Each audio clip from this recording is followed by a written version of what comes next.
Hey everybody, it is Babette with Haggerty Dog Training, and it is Thursdays live. Not at 1:30, it's more like 8:30.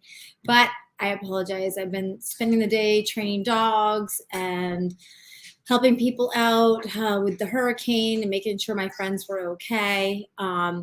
Wherever you are in the country, wherever you are in the world that's watching this, if there's any way you can help out, especially the dogs. Big Dog Rescue Ranch is going to be doing a lot of stuff. Any of the local dog clubs will be doing things. AKC has paws on the ground, so to speak. So there are a lot of rescue efforts to help the dogs of the west coast of Florida. Fort Myers was terribly hit. And I know a lot of my rescue friends up north are going to help. I'm down in Florida right now. So I got very lucky because I'm on the East Coast in Palm Beach County. So one thing I'm going to talk to you about today is hurricane safety. Plus, I want to go over our questions of the week. Now, one thing that came up today or this week, I should say, is collars. This came up because there was a dog that got out of its collar or something and was now lost. This was actually before the hurricane, and this actually might have been in New Jersey. I'm not even sure.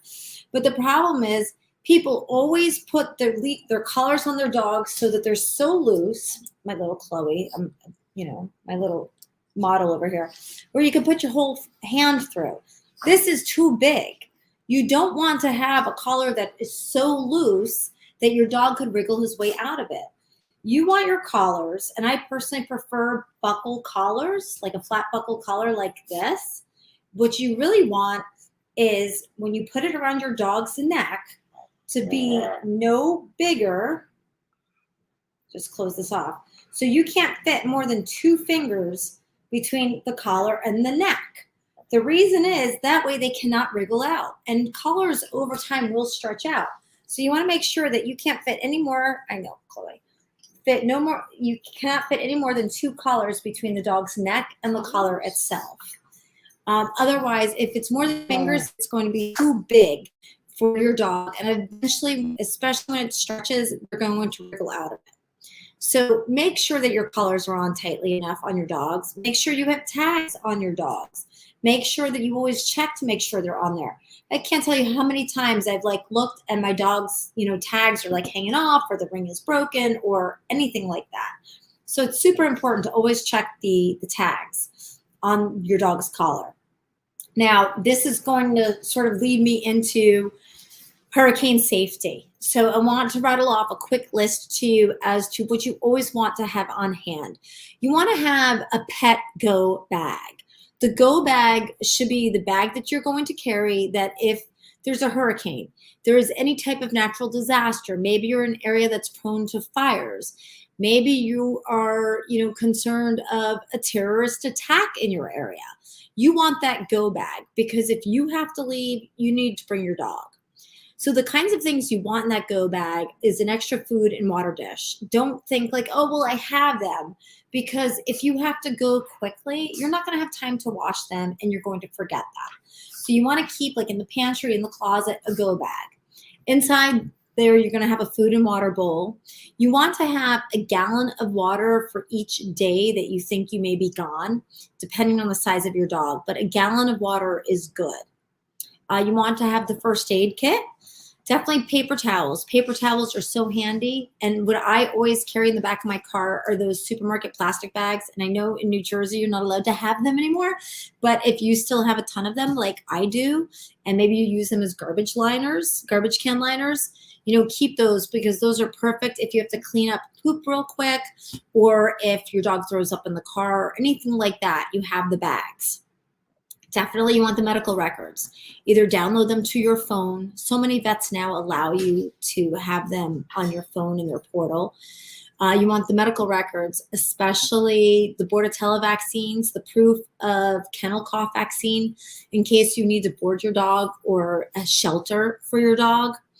You want the collars, the IDs. You want a current photo of your dog. That is super important.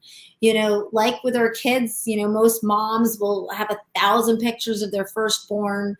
The first, 3 days, they've already, put together 1,000 pictures. And then Then the same thing with the puppy. You'll have 1,000 pictures of the new puppy. And then they get to be like, my little Chloe, who's like 8 now. Actually, her birthday's coming up. It's Halloween. Where she gets to be 8 and she doesn't get as many pictures taken anymore. So you really want to have a current picture. What's up, Maggie May? It's good to see you on here. I want to see Lucy. I don't think you can put a picture up here though, but anyway, I wish you could. So you want a current picture of your dog. And it's a really good idea that if you have like an airline crate, which is what I always travel with my dogs, is that you have on that airline crate, you want to put it in a sheet protector, your dog's name, contact information, your phone number. Even though the dog is in your car with you, you never know what's going to happen. You never know if you're going to get separated.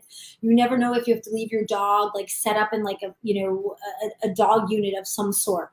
So on that crate, you want to have a picture of your dog. You want to have your contact information, address, phone number, email address, the dog's vet.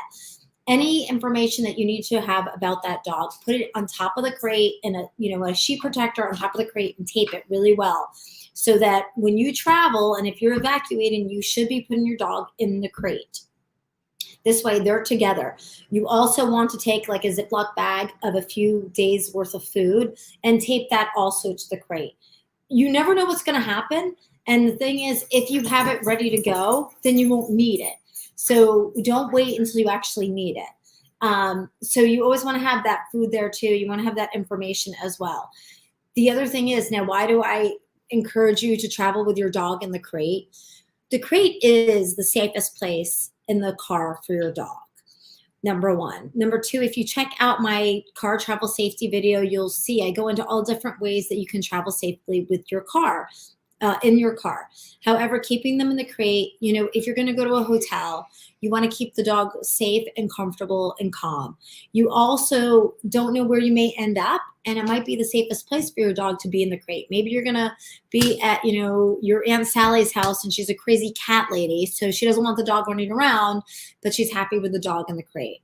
So you want to be set up and ready for that. You want your dog to be in the crate where it's nice and used to being its own bed, its own environment, even if it's in a different area or a different house. They're comfortable in their crates with their bed, their toys, etc. Also, there's nothing wrong with having a life vest for your dog. If anyone has seen the pictures of Fort Myers, people being evacuated with in boats with their dogs, especially if you live in an area that could potentially be flooded from a flash flood, whether it's a hurricane or, just flooding like they had in Kentucky last year, there's nothing wrong with having a life vest ready to go for your dog and even keeping it on your dog during the storm.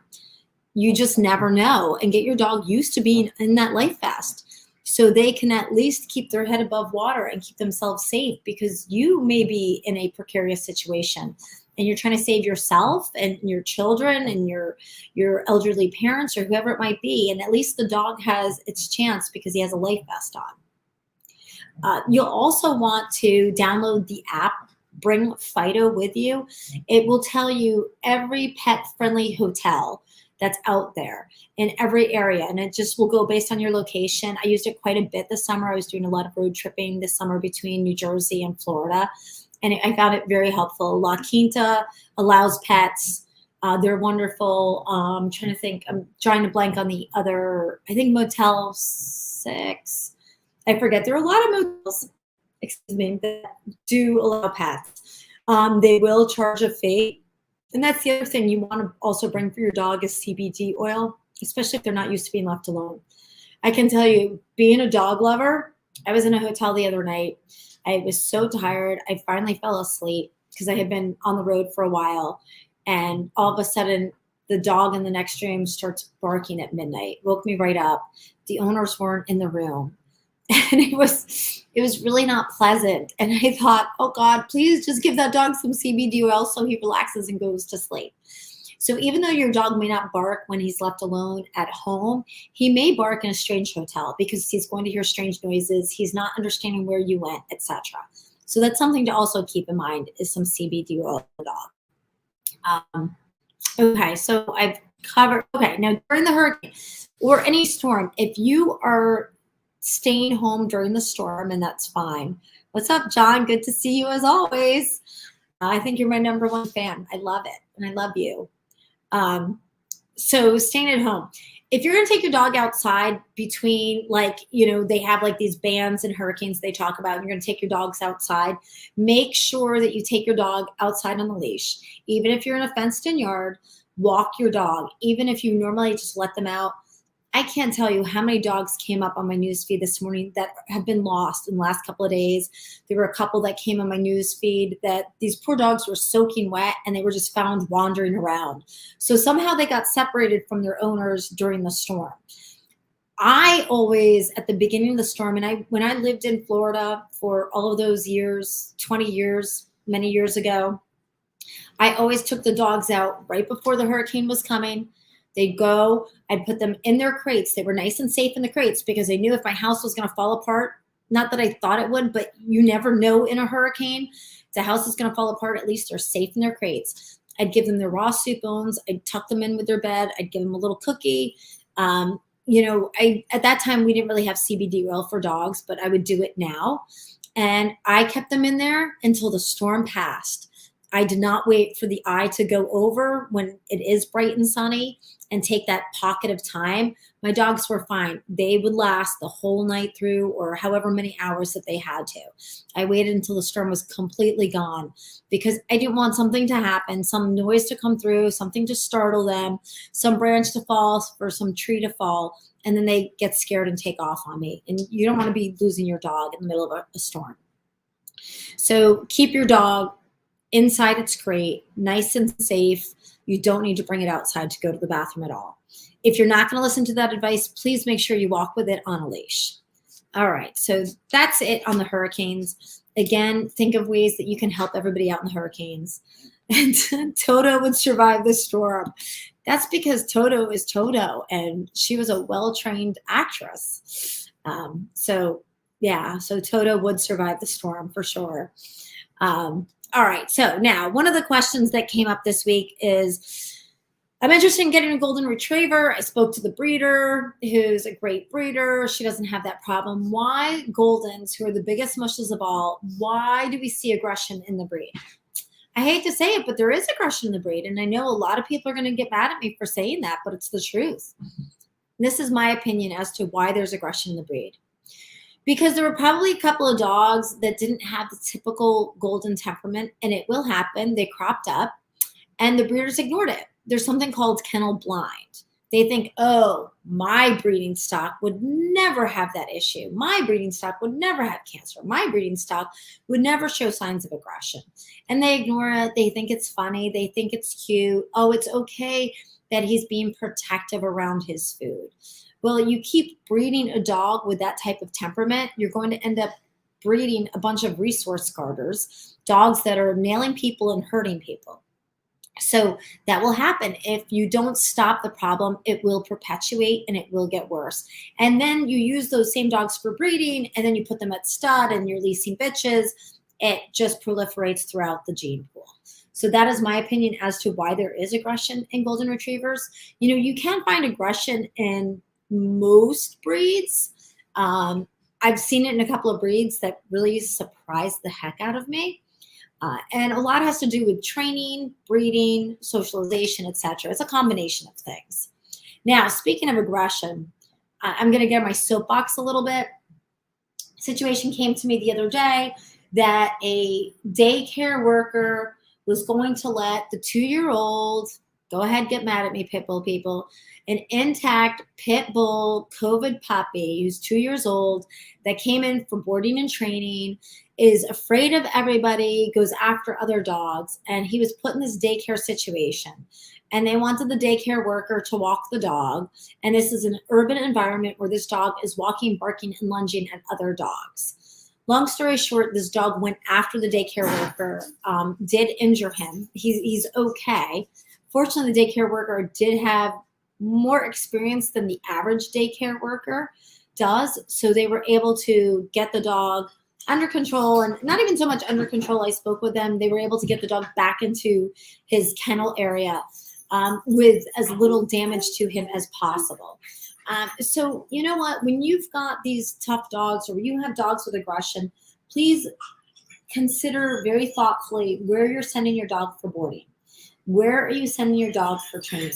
Because it's one thing to be able to teach a dog, how to sit and stay, lay down and stay, come when called. It's a whole other thing to deal with aggression. And you really want to make sure that if your dog has a potential aggression problem, that you are sending to somebody that works with aggression in dogs and works at resolving those problems successfully.